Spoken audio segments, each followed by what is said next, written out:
Chapter 4. Back to the Burrow. By 12 o'clock next day, Harry's trunk was packed with his school things, and all his most prized possessions, the invisibility cloak he had inherited from his father, the broomstick he had got from Sirius, the enchanted map of Hogwarts he had been given by Fred and George Weasley last year. He had emptied his hiding place under the loose floorboard of all food, double-checked every nook and cranny of his bedroom for forgotten spellbooks or quills, and taken down the chart on the wall counting the days down to September the 1st, on which he liked to cross all the days remaining until his return to Hogwarts. The atmosphere inside number for Privet Drive was extremely tense. The imminent arrival at their house of an assortment of wizards was making the Dudleys uptight and irritable. Uncle Vernon had looked downright alarmed when Harry informed him that the Weasleys would be arriving at 5 o'clock the very next day. "I hope you told them to dress properly, these people," he snapped at once. "I've seen the sort of stuff you lot wear. They'd better have the decency to put on normal clothes, that's all."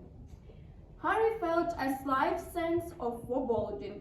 He had rarely seen Mr. or Mrs. Weasley wearing anything that the Dursleys would call normal.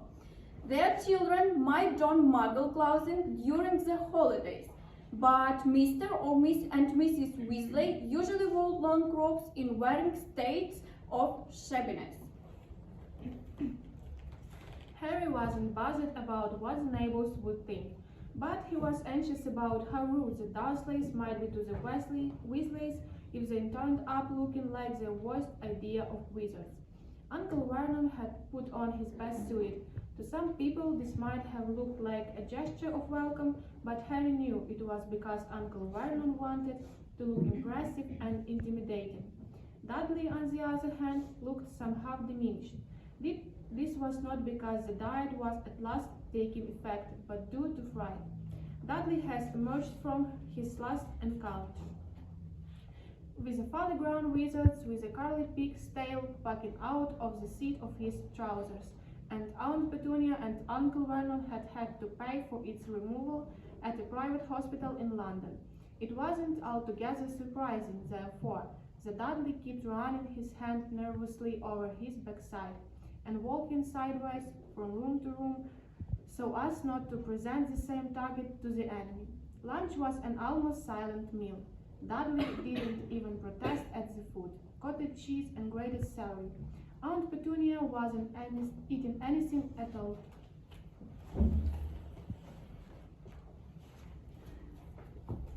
Her arms were folded, her lips were pursed, and she seemed to be chewing her tongue, as though biting back the furious diatribe she longed to throw at Harry.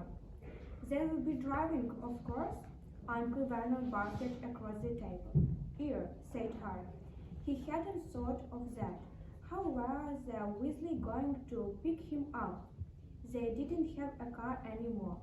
The old Ford Anglia they had once owned was currently running wild into the Forbidden Forest at Hogwarts. But Mr. Weasley had borrowed a Minister of Magic car last year. Possibly he would do the same today. "I think so," said Harry. Uncle Vernon snorted into his moustache. Normally, Uncle Vernon would have asked what car Mr. Weasley drove. He tended to judge other men on how big and expensive their cars were.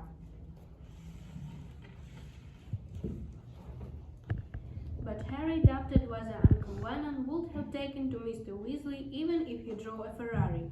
Harry spent most of the afternoon in his bedroom. He couldn't stand watching Aunt Petunia peer out through her net curtains every few seconds, as though there had been a warning about an escaped rhinoceros. Finally, at 4:45, Harry went back downstairs and into the living room.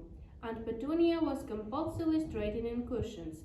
Uncle Vernon was pretending to read the paper, but his tiny eyes were not moving, and Harry was sure he was really listening with all his might for the sound of an approaching car. Dudley was cramped into an armchair, his poky hands beneath him clamped firmly around his bottom. Harry couldn't take the tension. He left the room and went and sat on the stairs in the hall, his eyes on his watch and his heart pumping fast from excitement and nerves. But 5 o'clock came and then went. Uncle Vernon, perspiring slightly in his suit, opened the front door, peered up and down the street, then withdrew his head quickly. "They're late," he snarled at Harry. 5:10. Then a 5:15. Harry was starting to feel anxious himself now. At 5:30, he had Uncle Vernon and Aunt Petunia conversing interest matters in the living room. No consideration at all. We had an engagement. Maybe they think they'll get invited to dinner if they're late. Well, they most certainly won't be, said Uncle Vernon, and Harry had him stand up and start pacing the living room. They'll take the boy and go. There'll be no hanging around. That's if they're coming at all. Probably mistaken the day.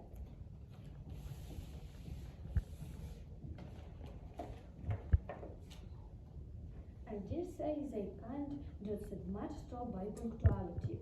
Either that or they drive some tin-pot car that broke in Gerard. Harry jumped up. From the other side of the living room door came the sound of the 3 jarlets scrambling, panic-stricken, across the room. Next moment Dudley came flying into the hall, looking terrified. "What happened?" said Harry. "What's the matter?" But Dudley didn't seem able to speak. He had still clamped over his bottle. He wallowed as fast as he could into the kitchen. Harry hurried into the living room.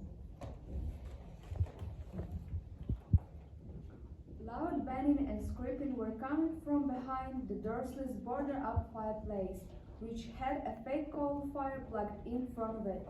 "What is it?" gasped Aunt Petunia, who had backed into the wall and was staring terrified towards the fire. "What is it, Vernon?" But they were left in doubt barely a second longer. Voices could be heard from inside the blocked fireplace. "Ouch, Fred! No, go back, go back. There's been some kind of mistake. Tell George not to—" "Ouch! George, no! There's no room. Go back quickly and tell Ron. Maybe Harry can hear us, Dad. Maybe he'll be able to let us out." There was a loud hammering of fists on the boards behind the electric fire. "Harry, Harry, can you hear us?"